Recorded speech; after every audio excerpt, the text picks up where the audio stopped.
No one bet on Valentin Vacherot. Not the bookmakers, not the pundits, not the algorithm-powered prediction engines that scan every stat, every serve, every data point before declaring who belongs. When the 2025 Shanghai Masters kicked off, his name wasn't even on the main draw. He wasn't seeded. He wasn't scouted. He wasn't supposed to be there. But he showed up as an alternate. That title alone should have written him off. Alternates don't win titles. They wait, they hope, and most of the time, they go home. But Vacherot didn't come to Shanghai to watch from the stands. He came with one bag, no sponsor, and a state of mind that few ranked players dare to carry: total freedom. No expectations, no reputation to protect, no fear.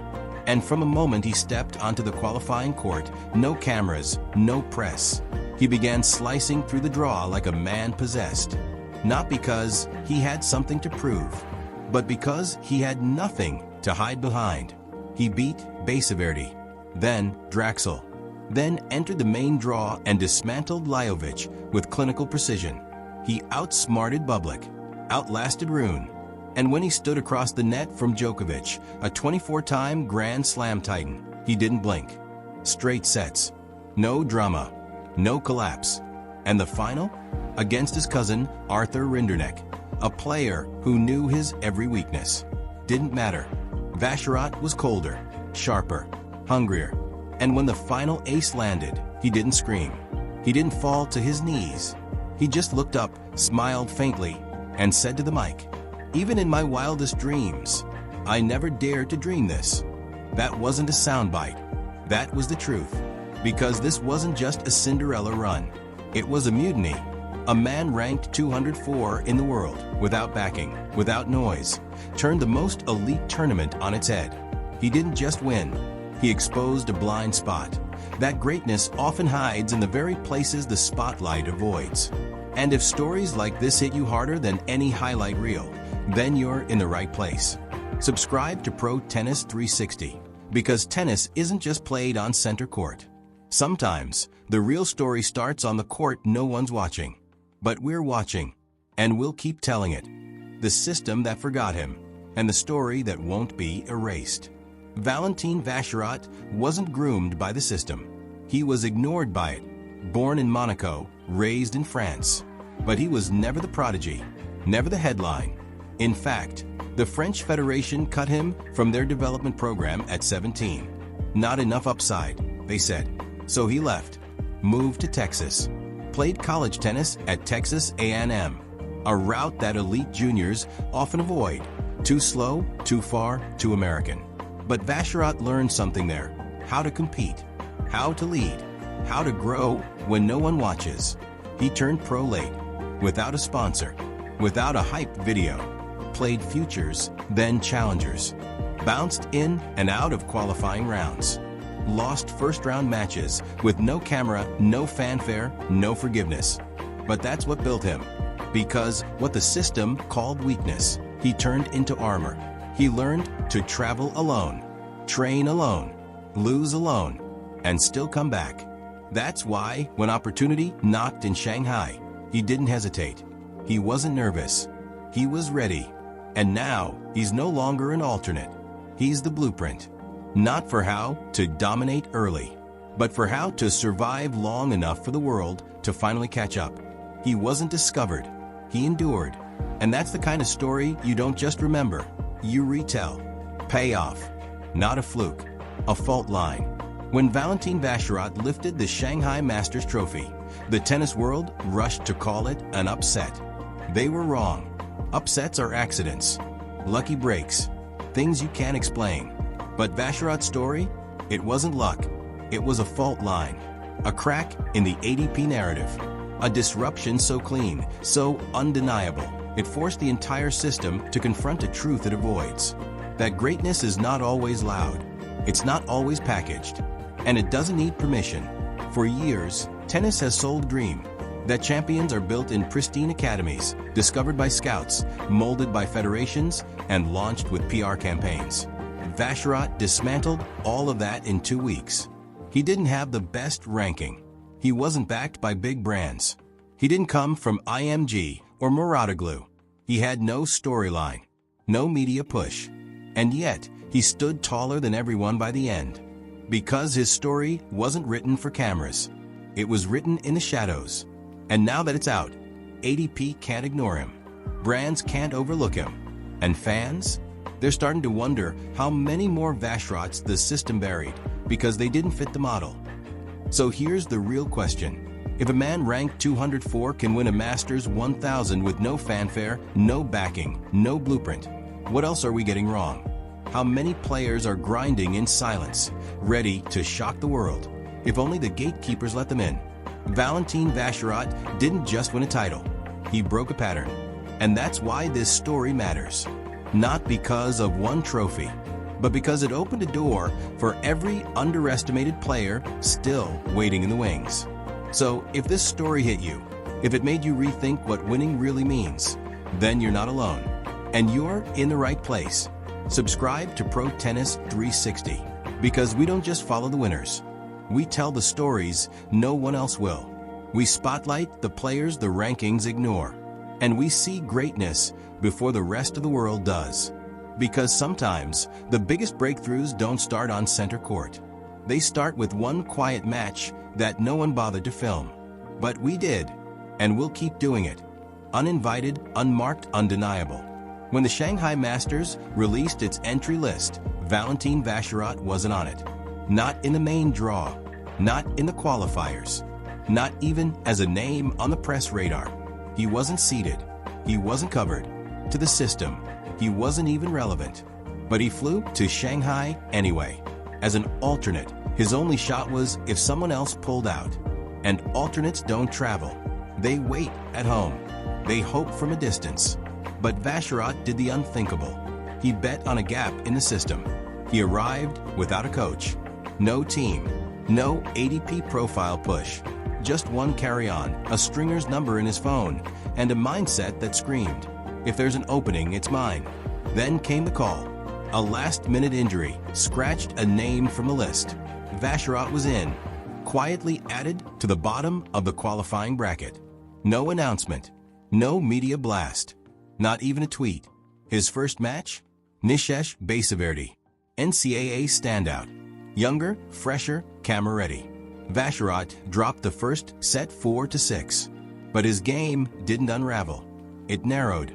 He changed depth, pulled angles, broke rhythm, took the next two sets, 6-3, 6-2. Next up, Liam Draxl, Canadian, known grinder. It was a physical, punishing three-setter. Most thought Vacherot would fade. He didn't. He saved 5 breakpoints in the final set, closed it 7-5. He walked off court with no celebration, no fist pumps, just a nod to the line judge.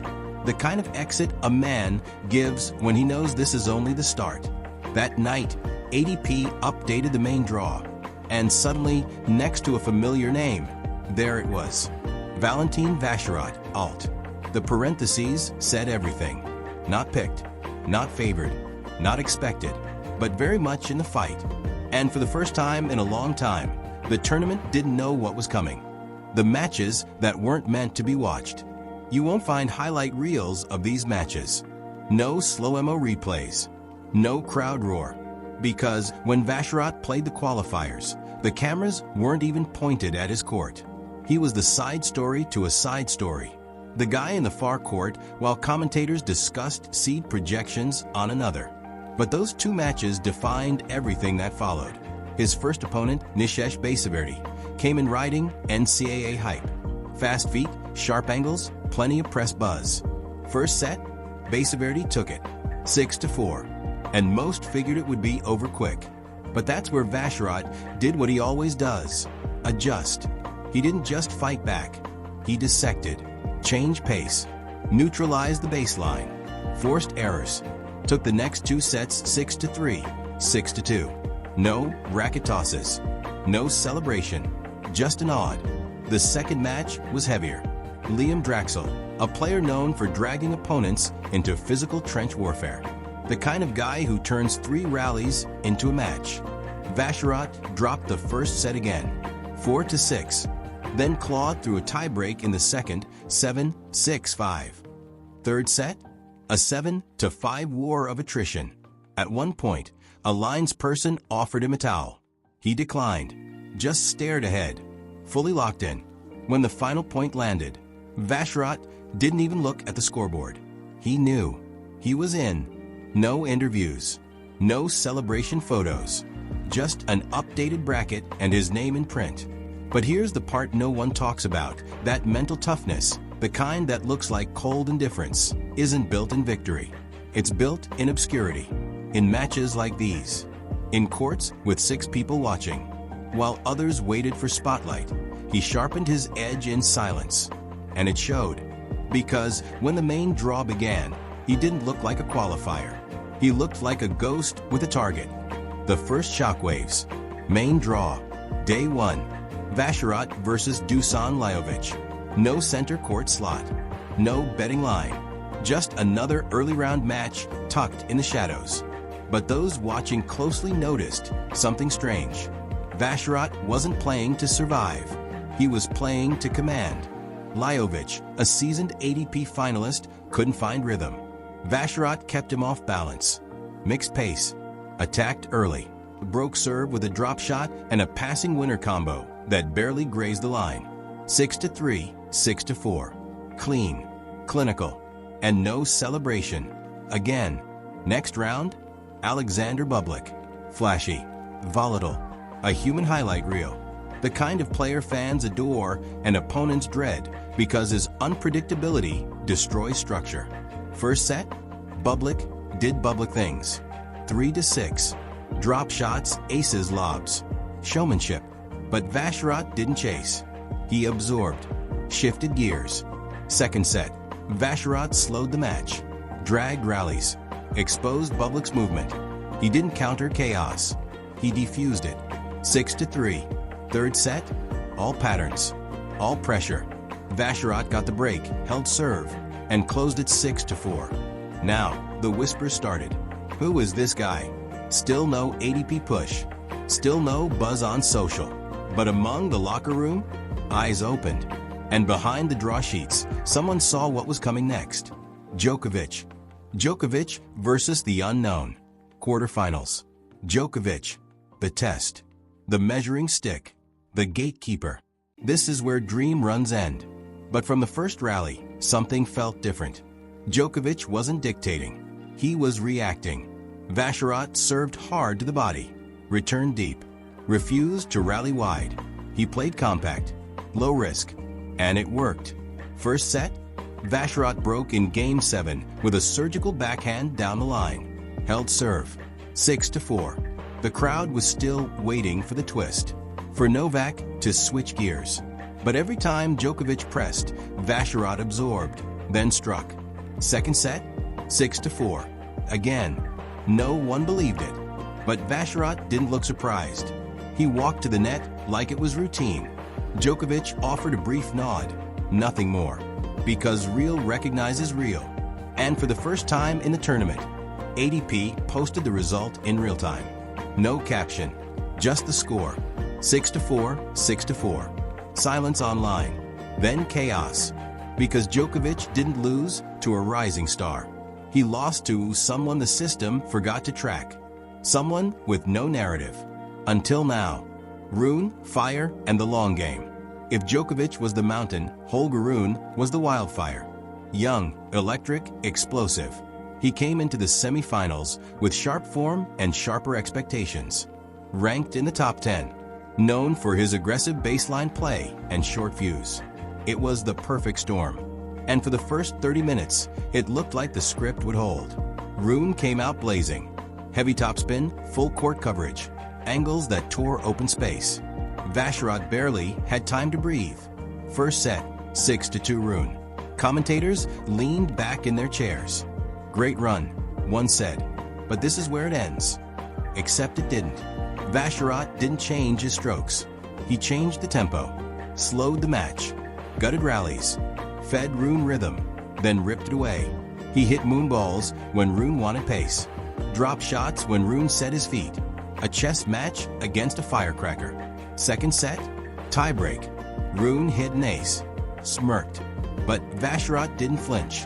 He absorbed, waited. And when Rune cracked on a routine forehand, Valentin took the breaker 7-5. You could feel it shift. Third set, Rune pressed. Vacherot stayed cold. Broke in game 5 with a passing shot Rune never saw coming. Held serve. Then served out the match. 2-6, 7, 6-5, 6-4. Another top seed gone. Another nod. Another bracket update. And suddenly, the only thing standing between Vacherot and the trophy was family. Bloodlines and Brutality. The final. Rinderknech versus Vacherot.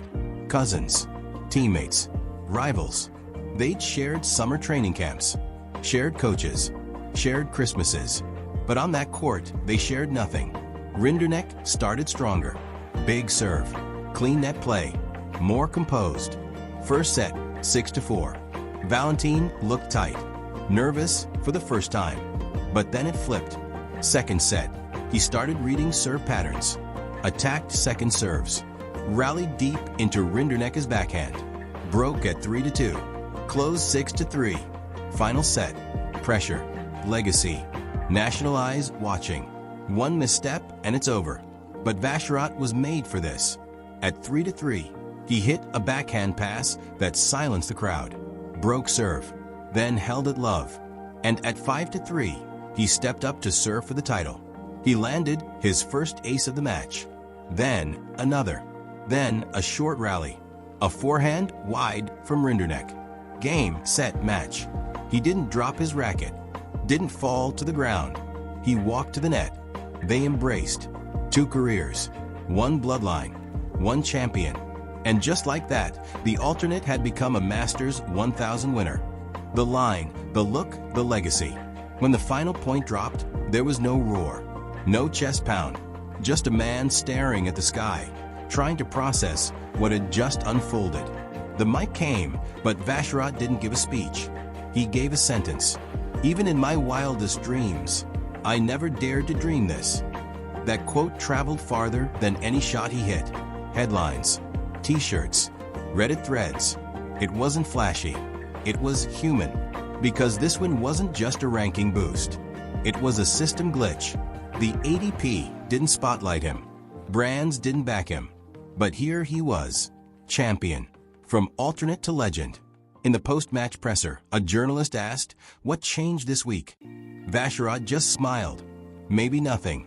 Maybe you just finally saw me." That's the moment that broke the internet. Because he wasn't playing to be discovered. He was playing like he knew who he was all along. And now, so does the world.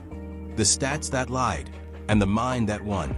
After the trophy ceremony, analysts scrambled for answers. What was Vacherot's secret? What made him different? They dove into numbers, searching for clues. But the stats didn't say much. He wasn't leading in aces. His forehand winners weren't exceptional.